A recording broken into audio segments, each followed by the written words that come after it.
Bismillahirrahmanirrahim. Assalamualaikum warahmatullahi wabarakatuh. Waalaikumsalam warahmatullahi wabarakatuh.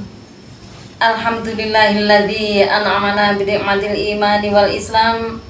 Wa nusalli wa nusallim ala khairil anam Muhammadin wa ala alihi wa sahbihi ajma'in, amma ba'du. Tabi pun Ya pun.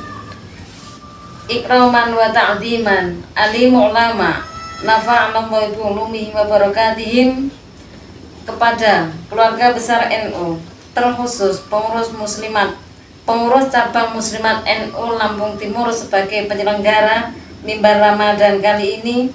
Tak lupa pula kepada pemirsa mimbar Ramadan yang dirahmati Allah Subhanahu wa taala.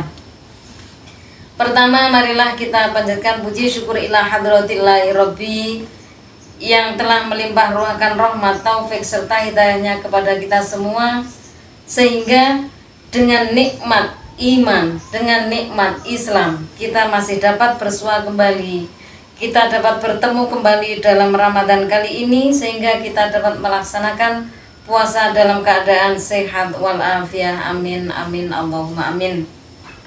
Salawat beserta salamnya Allah semoga tetap tersanjungkan kepada baginda Agung Muhammad Sallallahu Alaihi Wasallam yang selalu kita ikuti tuntunannya selama kita di dunia, dan yang selalu kita nantikan syafaatnya besok di yaumil kiamah. Amin amin Allahumma amin. Mengutip surat Al-Baqarah ayat 188 183, yaitu kewajiban berpuasa, yang bunyinya Bismillahirrahmanirrahim. Ya ayyuhalladzina amanu kutiba alaikumus syiyamu kama kutiba alal ladzina min qablikum la'allakum tattaqun, yang artinya wahai orang-orang yang beriman, diwajibkan atas kamu berpuasa sebagaimana diwajibkan atas orang sebelum kamu agar kamu bertakwa. Maka kita sebagai hamba Allah yang beriman, kita sebagai hamba Allah yang sehat, begitu pula kita juga mendapatkan kewajiban berpuasa sebagaimana kewajiban tersebut telah diwajibkan kepada umat-umat sebelum kita. Namun dengan kewajiban berpuasa itu untuk menjaga supaya puasa kita itu diterima atau sah, maka kita wajib mengetahui apa-apa hal yang menjadikan batal puasa kita. Adapun hal-hal yang membatalkan puasa yaitu satu, makan dan minum yang disengaja.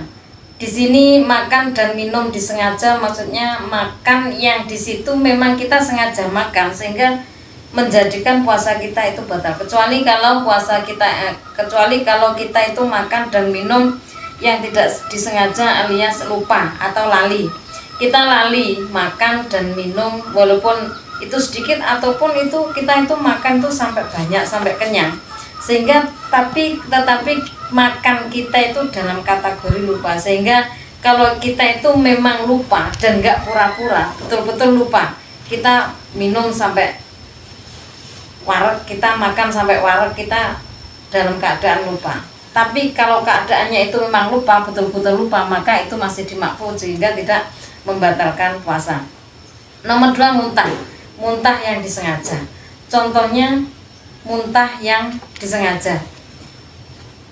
Kita walaupun kita itu cuma naik becak, kita naik becak biar hidung kita itu ngerasain bau-bau yang nggak enak, kita bisa biar ngerasain bau-bau got, bau-bau tahu, comberan-comberan yang menjadikan hidung kita itu nggak tahan, akhirnya perut kita itu mual sehingga kita itu muntah.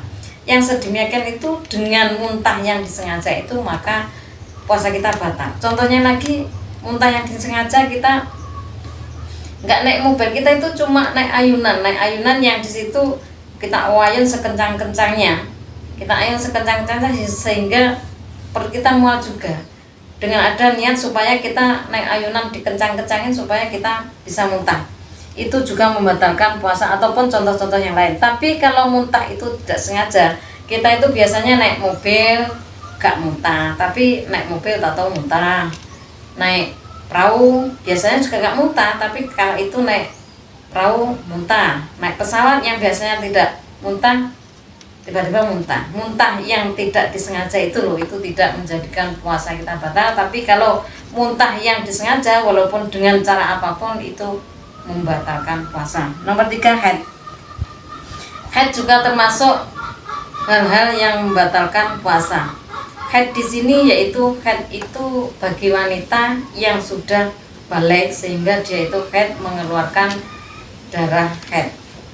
Walaupun kita itu haidnya 5 menit dari sebelum kita berpuasa.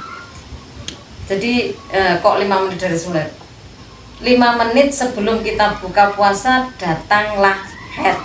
Datang bulan sebelum 5 menit sebelum kita puasa. Walaupun itu datangnya 5 menit sebelum kita buka puasa, itu tetap kita wajib membayar atau wajib nyaur puasanya nanti.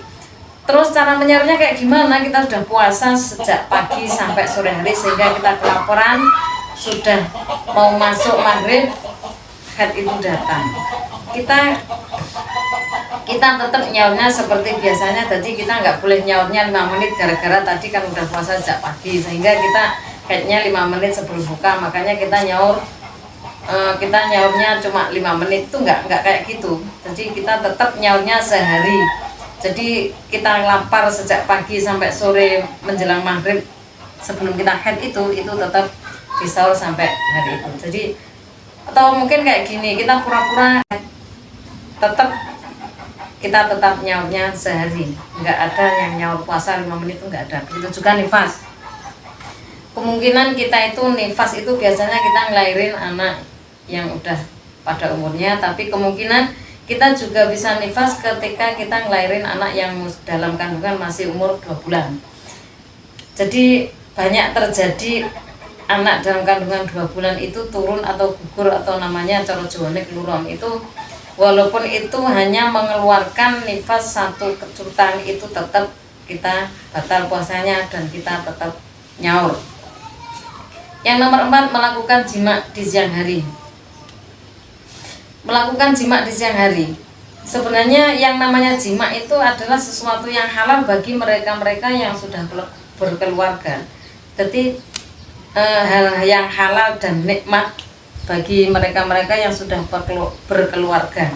Namun ketika kita itu melakukannya di siang bulan Ramadan, maka kita akhirnya membatalkan puasa.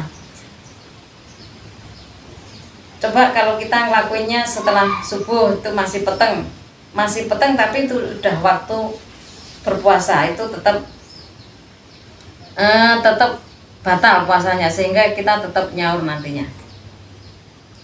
Nomor 5, murtad. Murtad adalah keluar dari Islam. Ketika kita itu melakukan murtad, kita keluar dari agama Islam dalam bulan Ramadan, maka kita batal puasa kita. Dengan sendirinya kita keluar, berarti kita udah nggak Islam lagi, jadi nggak punya kewajiban berpuasa, maka dengan sendirinya langsung puasa itu batal. Nomor 6, keluar air mani. Keluar air mani ini dalam cara apapun, kita nggak kroso, kita waktu tidur siang hari nggak kroso, nggak ngapa-ngapain, nggak ngimpi atau nggak lain-lain, tapi ternyata air mani itu keluar, maka dengan sendirinya ketika air mani itu keluar maka puasa kita batal. Nomor 7, yang membatalkan puasa yaitu gila.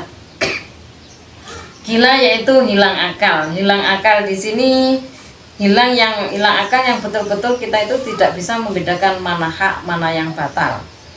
Tapi kalau kita itu cuma hilang akal sejenak, contohnya kita itu kaget ada petir, tahu-tahu ada petir, sehingga kita itu hilang akal, nggak kroso, tahu-tahu ngomongin apa, bicara apa yang nggak jelas karena kita hilang akal. Itu tidak termasuk hilang akal yang membatalkan puasa, karena setelah kita itu kaget dalam waktu sejenak itu, kita masih bisa membedakan mana yang halal, mana yang baik, mana yang buruk, mana yang haram, itu kita masih bisa membedakan. Begitu juga kalau kita itu mati suri alias semaput, itu ketika kita itu memang semaput hilang akal dengan beberapa saat, berarti kita itu memang udah hilang akalnya. itu juga membatalkan puasa. Nomor 8 yaitu memasukkan sesuatu ke jalan lurus. Memasukkan sesuatu ke jalan lurus di sini jalan lurus mata, hidung, mulut, 2 telinga dan 2 jalan depan dan belakang. Baik itu yang dimasukkan itu benda cair ataupun di situ benda yang keras, itu tetap membatalkan puasa kita. Demikian yang dapat saya sampaikan dalam mimbar Ramadan kali ini. Semoga ada manfaatnya. Saya akhiri, walhamdulillahirabbil alamin, wallahumma fiq aqwamit thoriq wal afa minkum. Wassalamualaikum warahmatullahi wabarakatuh.